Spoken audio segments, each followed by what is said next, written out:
So in question 20 we are told that on Friday Greg takes part in a long jump competition.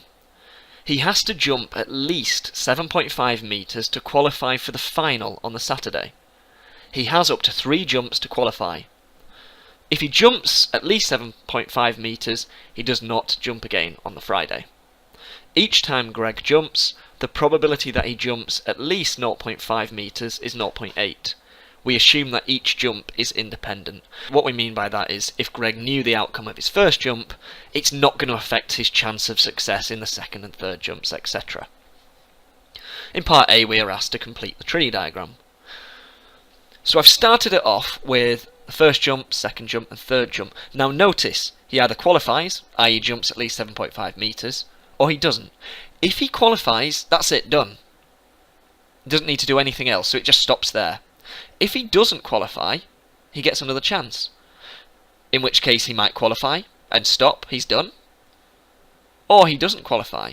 And if he doesn't qualify, he gets his final chance, third and final chance, in which he might qualify or not qualify, and then he won't be in the final.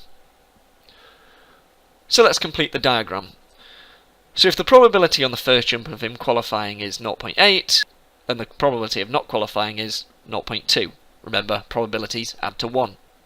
He can either qualify or not qualify. There's no other possibility there. Now the jumps are independent, and we're told that his probability of jumping at least 7.5 metres is 0.8. So that's going to be 0.8, and that's going to be 0.2, that's going to be 0.8, and that's going to be 0.2. Let's have a look at part B. So this wants the probability that he does not need the third jump to qualify. So at the probability, do not need third jump. Let's think about this logically. If he doesn't need the third jump to qualify, that means he must qualify either in the first jump or the second jump. Okay? So this is the same as the probability that he qualifies in the first jump plus the probability that he qualifies in the second jump. Now what's the probability that he qualifies in the first jump? Well, we can see from the diagram that's 0.8. And we need to add to that the probability that he qualifies on the second jump. Well, what's the probability that he qualifies on the second jump? Be careful. To qualify in the second jump, he must first have failed to qualify in the first jump, and then qualify in the second jump. So we need to look at kind of this pathway here.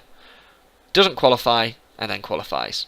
And what's the probability of that? Well, he needs to first not qualify, so the probability is 0.2. And then he needs to qualify, which is 0.8. Okay?